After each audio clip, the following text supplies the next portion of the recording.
Porque también tenemos que entender que es una energía nominal. Y una energía nominal puede ser mayor o menor a la que se está a la potencia que realmente se establece que puede llegar a alcanzar. ¿Ya? ¿Cierto?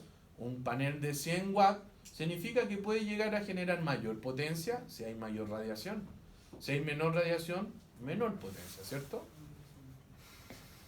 Después de eso viene la solicitud de conexión, costo, modelos de contrato, expansión a la red o modificaciones del empalme. ¿Ya? Entonces dice que en la primera parte la solicitud de conexión no pueden ser rechazadas, si se dan cuenta. En la primera no pueden ser. Las expansiones deben ser pagadas por el generador, pero ejecutadas por la distribución. ¿Se entendió eso?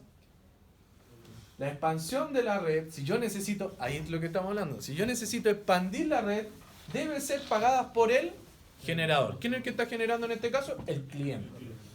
Pero ejecutadas por la distribuidora. Es raro eso.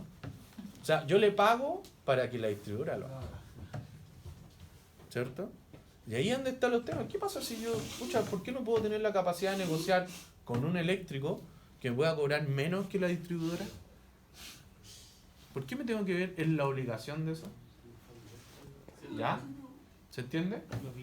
Hay regulaciones que definen cuánto es necesario la expansión de la red. O sea, ahí ellos definen. ¿Se acuerdan de lo que estamos hablando? Si supera, ellos van a tener que decir, wow, tenemos... ¿Y quién tiene que pagar esa expansión? El generador. Los costos de la expansión son valorizados en conformidad con la regulación. O sea, ¿qué es lo que habla aquí? Si necesita más, menos, a tener un costo asociado a eso, ¿cierto? Si es más grande van a cobrar más, si es más chico van a cobrar menos, ¿cierto?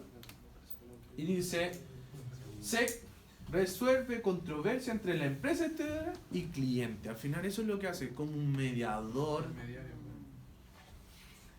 Medio raro el mediador. Pero bueno. Lamentablemente. Dice, distribuidores deben informar tarifa de inyección y precios de actividades de conexión. ¿Ya? Profe, y si uno quiere hacer un sistema aislado, entonces se ahorra la mayoría de todos esos pasos. Todo eso. O sea, para hacerlo aislado, igual hay que hacer esa. Pero el tema aislado, a ver, hay punto y punto. O sea, lo mejor es este sistema, lejos.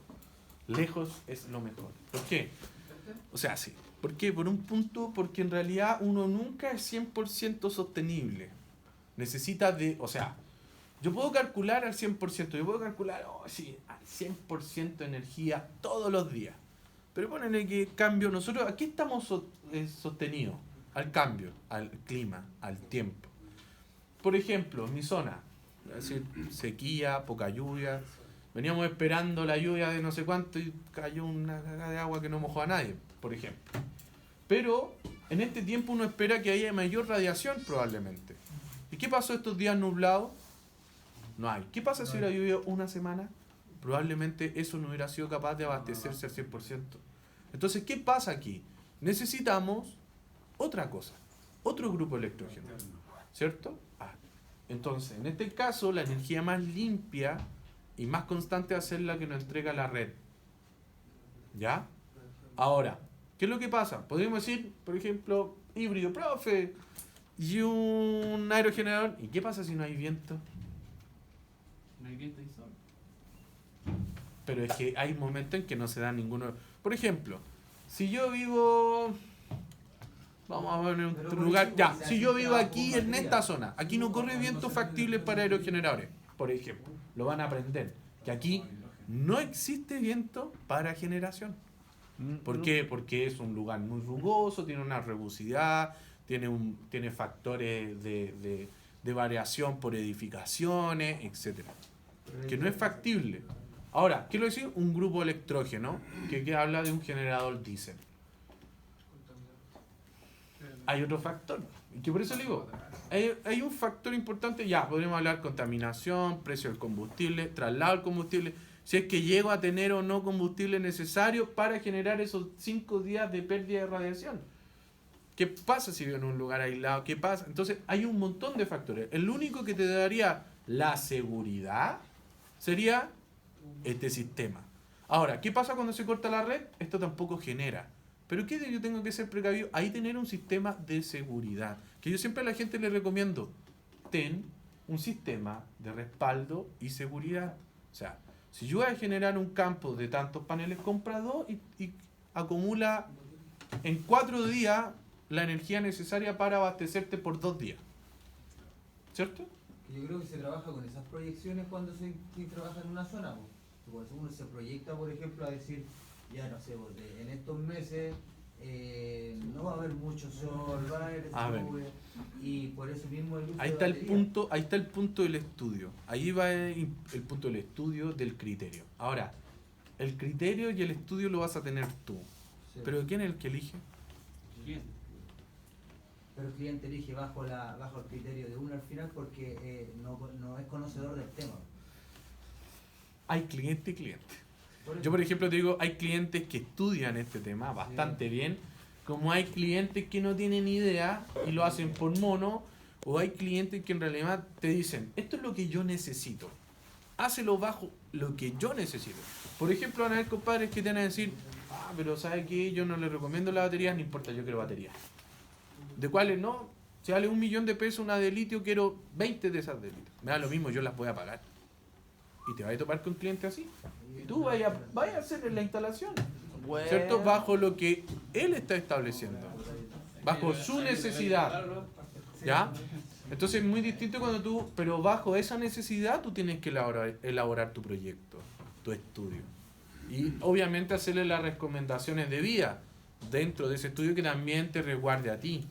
Este estudio está hecho para consumirla en 2 días máximo, bajo cierta potencia instalada que usted ya tiene. Si el día de mañana a esa persona se le ocurre instalar una bomba para una piscina y no estaba bajo tu estudio, después no puede venir a reclamarte porque no le alcanza a cubrir la demanda energética. Sí, a lo que ¿Se yo entiende? era que el sistema fluido entonces como que encuentro que se desmerece mucho porque en zonas geográficas el off-grid, sin Aislar conexión la a la red es muy utilizable por eso A ver. y no ocurre mucho. Es decir, como nosotros en zonas más céntricas. no, por supuesto que sí, eso está claro. Por ejemplo, llevar socialmente energía, eso es algo lindo. Yo lo he hecho.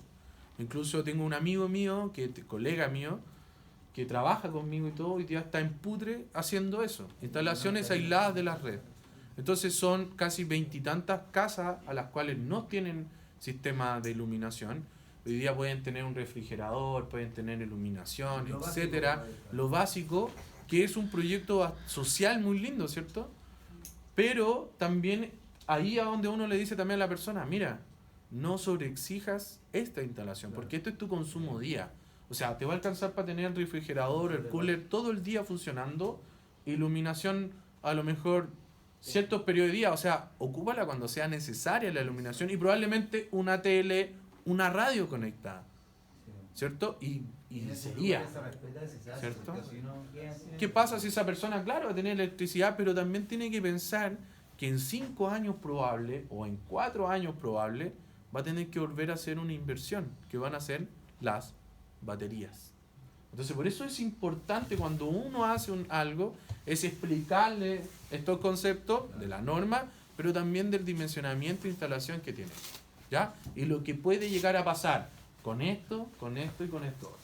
¿Ya? ¿Se entiende? Ya, chiquillos, dejémoslo hasta ahí.